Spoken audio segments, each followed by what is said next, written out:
na-curious rin ba kayo guys doon sa mga lotions na nire-rate nila sa TikTok? So, pare-parehas lang tayo guys. Kaya yan guys, so mag-share ako ng isa sa lotion na talagang na-curious ako kung effective nga ba talaga siyang pampaputi.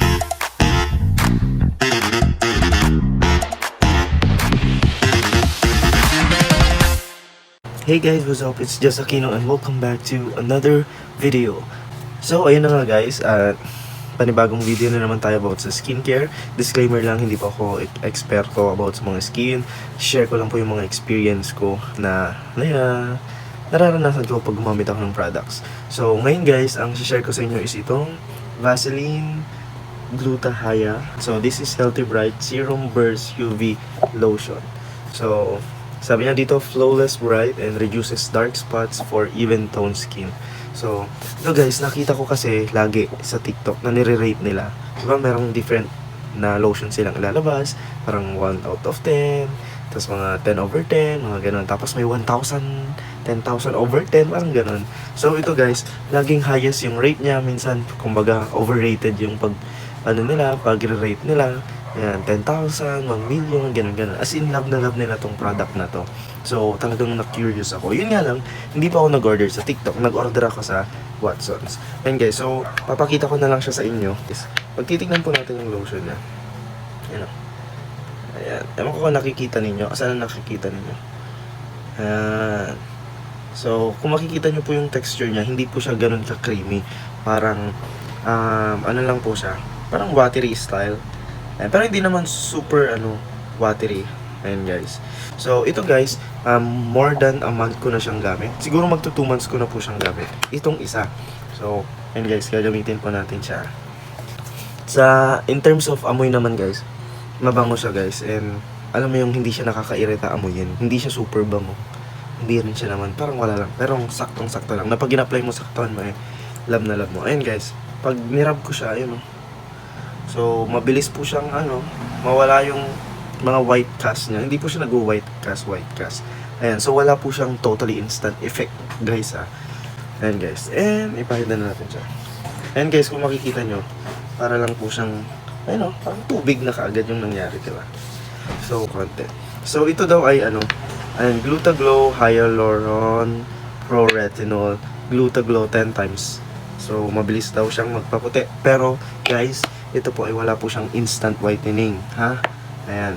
So, based sa experience ko, hindi po siya nakakapagpaputi ng instant.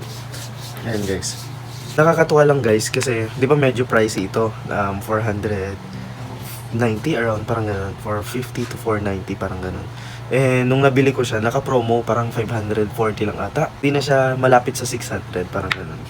So, dalawa buy one take one na siya. Kasi talagang nag-trending to. Ang alam kong marami daw atang ganito is sa Thailand. And lately ko nga lang din nakikita tong Vaseline na to.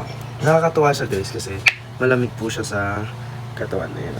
Tiyaan! Ang dami kong nilalagay. Tuwang-tuwa ako kasi pag nilalagay ko siya guys, ina-apply ko po siya. Tapos pag na-electric pa niya, nasa may hangin, malamig po siya sa katawan. And ang nakakatuwa dito guys, maliban sa malamig po siya sa katawan, hindi siya, di ba, usually malagkit, pero ito guys, malamig siya sa katawan. Tapos, since watery siya, ayun mabilis po siyang i-absorb ng skin. Nakita nyo guys, di ba? Kaya minsan ang dami kong nilalagay pag na-enjoy ko, lalo pag gabi ganyan na. Tingnan nyo. Ayan.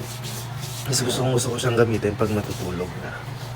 Guys, hindi ko alam po nakikita nyo nga ba ng maayos, yung pinagkagawa ko. Ayan. So, after niya parang matunaw na parang tubig, absorb na po kaagad ng balat natin.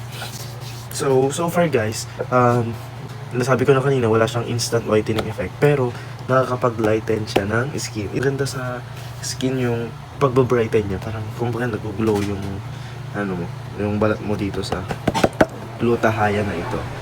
Ayun pala, kaya pala jelly is renowned for its ability to lock moisture. Kaya pala parang jelly ace lang siya. Yun yung tamang term.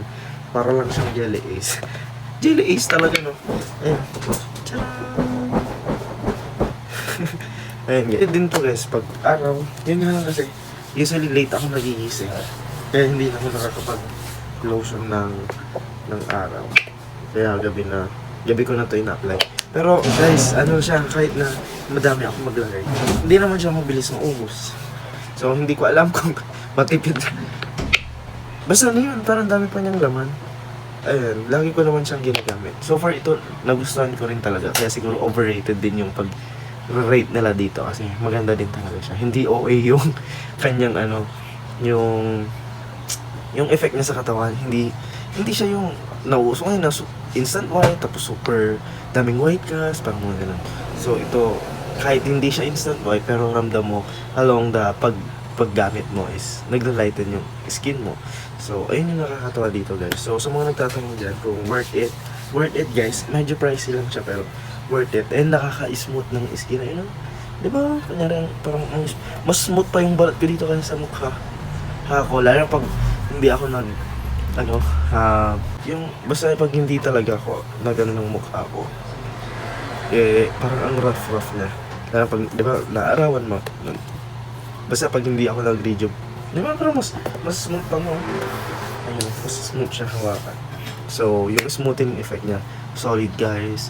Yung amoy, yung texture niya, ayun, hindi siya malagkit. Tapos kahit naarawan ka na, kanyari pagpapawisan ka, sa daytime mo siya ginamit, wala ding problema. Kasi nga, na-absorb ka agad ng skin ko. So, hindi yung malagkit sa akin. So, siguro depende pa rin sa iba't ibang skin, no? Pero, yun lang masisay ko dito. Solid to guys, the best. Lagay ko na lang din yung link nito dun sa TikTok na pwede nyo order sa TikTok. And guys, para at least, if ever ayaw nyo nang lumabas, mag-Watsons. Hindi na kayo mag-Watsons, ito na lang, diba? Try nyo na to guys, sobrang solid. Promise. Yeah, yan lang. Thanks for watching. Bye.